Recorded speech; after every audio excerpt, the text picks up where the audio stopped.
Everything about 3.5-year-old Kennedy Jourdin-Bromley is tiny.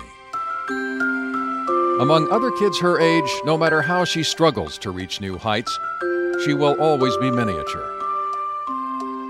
Kennedy weighs about the same as a month-old infant, 10 pounds. Her younger brother Ty, who is just 18 months, already towers over her and weighs 3 times as much.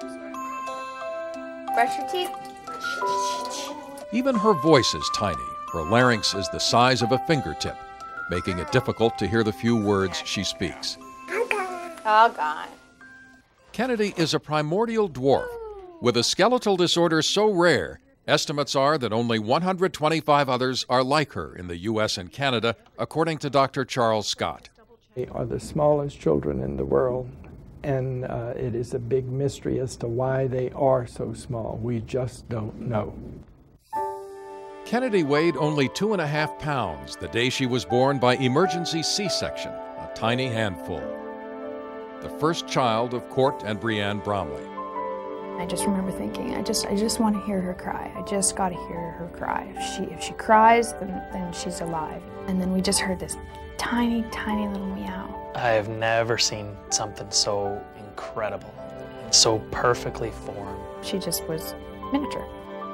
Kennedy was full term, but so tiny that nurses called her Thumbelina. Her hand was as big around as a quarter, her foot just over an inch long.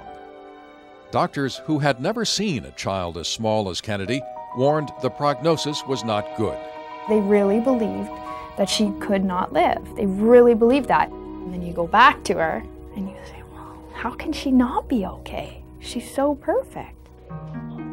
Primordials, unlike other dwarves, have bodies that are normally proportioned, but their growth is retarded almost from the moment of conception.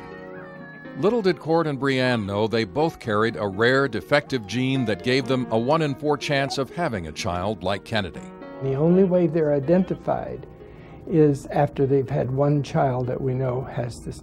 Dr. Scott is one of the world's experts on the condition. There's nothing we know that causes that mutation, nothing that you can do to fix it or change it. It's purely chance. And why they don't grow is unknown. Despite the odds it would happen again, Brianne and Court decided to have a second child. He was a 1 in 4 chance. Yeah. Did you discuss that?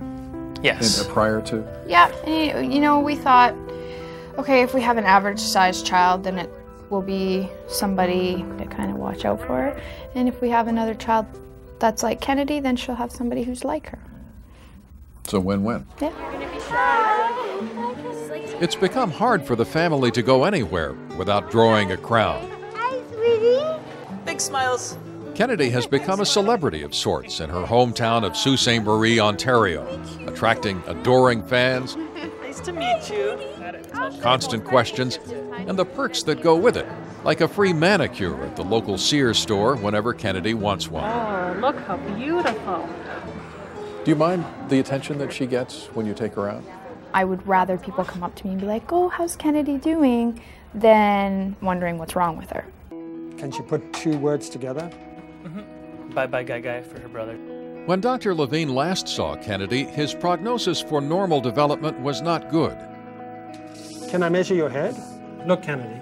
That's because Kennedy's skull is about 1/3 the size of other children her age. Oh, you're such a good girl. 31.9. But this time, he's surprised by what he sees. One would have expected to see far worse developmental delay than we're seeing, but in fact, her most recent assessment shows that she's neurologically normal.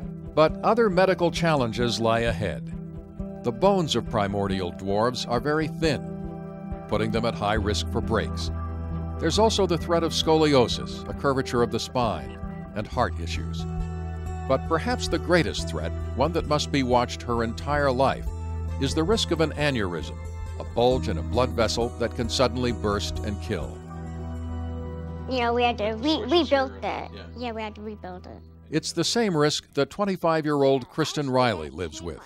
And it's what took the life of her older brother Kevin, also a primordial dwarf, 4 years ago.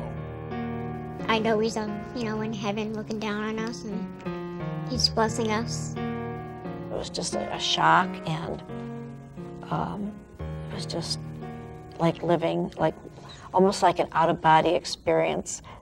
As the parents of Kristen, one of the oldest primordial dwarves, Cinda and Michael Riley were pioneers at a time when doctors couldn't even give them a diagnosis. Doctors called it failure to thrive. Failure to thrive. They call it intrauterine growth retardation. In a way, it almost sounds as if they were saying you might have had something to do with that. I know. And as a mom, that hurt me deeply. You could set the table. Today, Kristen lives at home with her parents. Like Kennedy, she also struggled with developmental delays and didn't begin speaking until she was 3. But she's made remarkable progress since then and is just 3 credits shy of completing a 2-year college degree. Is there a moon this evening? Mm-hmm. At her home in Canton, Michigan, I helped her practice lines for an acting class where she's studying the play The Glass Menagerie. What did you wish for? That's a secret. A secret, huh? Well, I won't tell your mom either. You're good. That's really good. You have a southern accent in Yes, we have to have it for Amanda. What's the biggest wish you've ever made? Biggest wish? Oh, maybe to be 4 feet tall.